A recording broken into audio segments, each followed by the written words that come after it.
jir waa 17 jir waa wax ka sii yar iyo wax markaa ka weyn waa dumar dhar qaba hadana qaawan buu yiri nabiga sallallahu alayhi wasallam nimcada allay labisan yihiin shukrigeeday ka qaawan yihiin dharjiskooda iyo jasadkooda dhinac baneeyaan dhinacna way qariyaan gabdha imaan doona ayuu rasuulku dhahay sallallahu alayhi wasallam waa dhar la'yihiin hadana dhar bay qabaan dirac bay wadataa sadrigeeda la dareemi karaa la sifayn karaa cadaan iyo madow iyo guduud wax allaala waxa uu yahay waxa la arkaya silsilada iyo katiinada u xiran waa dumar noocaas ah dadka ayay iilaan ayagana xaqay ka iilayihiin ummaday leexinayaan buu dhahay ila subhanahu wa ta'ala waxay ka leexinayaan xaqa iyo taacada iyo diinta alle ragii maanta in badan dumar baa fidneeyay waxayna ku fidneeyeen amarka allay qaadan waayeen waxay ku fidneeyeen xijaabkay labisan waayeen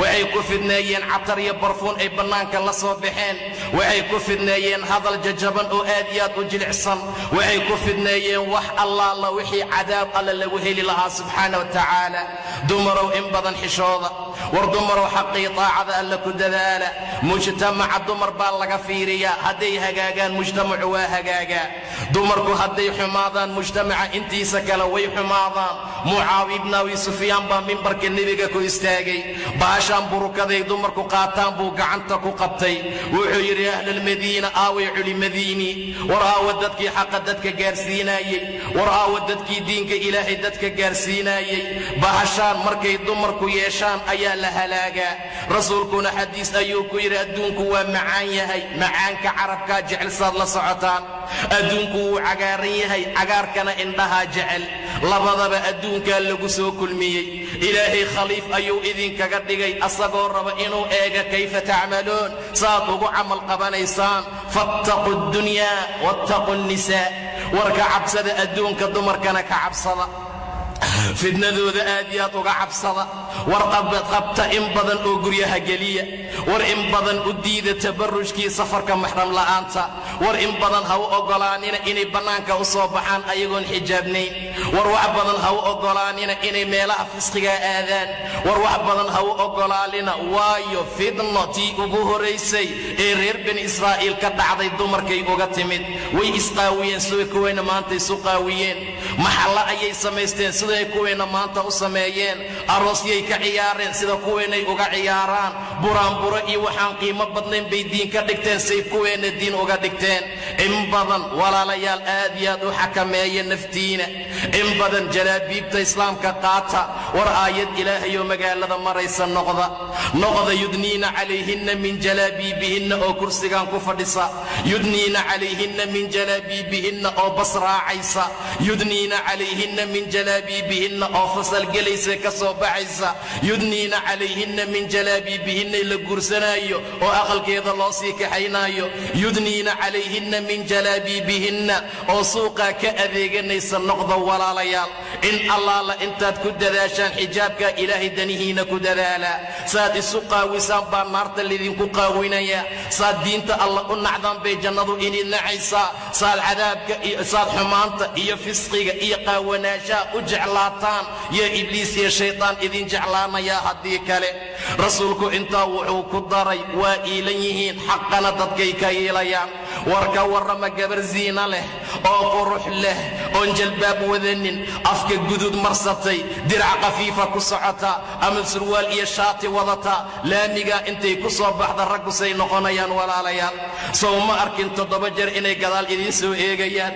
soo ma arkin inay idin fiirinayaan waa maa'ilaat way iilan yihiin dadkeena xaqay ka iilayaan war sabab ha u noqonina ragga inay cadaab galaan war sabab u noqda raggu inay hanuunaan mar allaala marka jilbaabkeeda iyo xijaabkeeda iyo hanaankeeda iyo taacada allay ku dadaalaysa la arko yay malaa'igtu ku farxdaa xasanaad loo qoraa rabbi jeclaada shaytaanku ka cararaa laakiin kuweena maanta shaytaan baa saaxiib la'a war saaxiibnimada shaytaanka gooye xiriirka ilaahay hagaajiya sidaa darteed ayuu rasuulku intaa ku daray waxaad moodaa madaxooda ratiga geela ah ee baadiyaha daaqa kurskiisa oo kale oo iilan wallaahi inay jannada alla galaan iska daaye xataa carafteeda heli maayaan buu dhahay sala allahu calayh wasalam.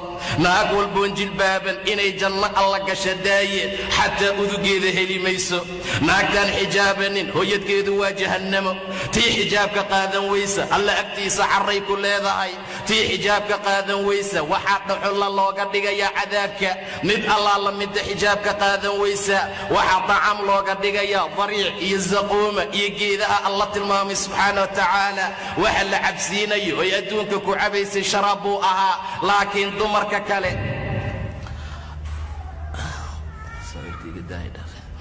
laakiin dumarka kale ee cadaabka la galay ee ilaahay subxaana wa tacaala xijaabkiisii inkiray oo diiday waxa ka yimaadeen dheecaan ah kaasaa sharaab looga dhigayaa. inna lillahi wa inna ilayhi raajicuun. rasuulka sala allahu calayhi wasalam dumarka in badan ayuu la hadlay. waxyaabaha uu faray ee uu amray waxaa ka mid ah in xaqa iyo wanaagga lagu dadaalo, in diinta ilaahay dhabnimo loo aamino, in rabbi subxaana wa tacaala laga cabsado, khayrka iyo wanaagga in aad iyo aad loogu socdo. dumarku in allaala intay xijaaban yihiin bay khayr iyo wanaag u dhow yihiin. ilaahay intaa markuu sheegay ayuu yidhi yudniina calayhinna min jalaabiibihinna. waxaad iska soo raaricisaan dharka jalaabiibta lagu magacaabo. moodeelada maanta soo baxay iska ilaaliya. waxaad arkaysaa dhar aan xijaab ahayn oo ay dumarku xijaab ka dhiganayaan. way soconaysaa way xijaaban tahay haddana gollankeedaa bannaan. way socotaa way xijaaban tahay horaadyadeedaa la arkaa. way socotaa way xijaaban tahay barfuun baa ka soo carfaaya. way socotaa way xijaaban tahay say sheeganayso haddana dharkii baa ku dheggan. xaaladda noocaas ayaynan dhicin. gabar walba oo ilaahay agtiisa khayr iyo wanaag ka rabtay taacada alle ku dadaal. waad u jeeddaa nebi muxamed inuu janno leeyahay geli mayso. waad u jeeddaa inuu leeyahay arki mayso uduga iyo carafka jannada. 500 oo sano meel loo socdaa laga carfiyaa jannada. intaasi waa qiimihiina iyo qaayihiina. dumarkii maanta qaar baa ololaynaya. waxay ku dadaalayaan oo ay u ololaynayaan waxay tahay xuquuqaadkeennii hanala siiyo. war haddii ilaahay islaamkaa dhigoodan dibi caabudaynin. war haddii laa ilaaha ila allah oraahdaadu ay tahay. war haddii muxamedun rasuulullah aadan ka tegaynin. mar kastoo xayi cala asalaad aad maqashaad salliga ku istaagayso. war mar allaala markaad soo baxaysa haddaad jalbaab iyo xijaab ku soo baxayso. haddii guriga laguugu asturee odaygaagii la amray inuu bannaanka ka soo kasbo. meel allaala meeshuu geli karoo xalaala uu galo.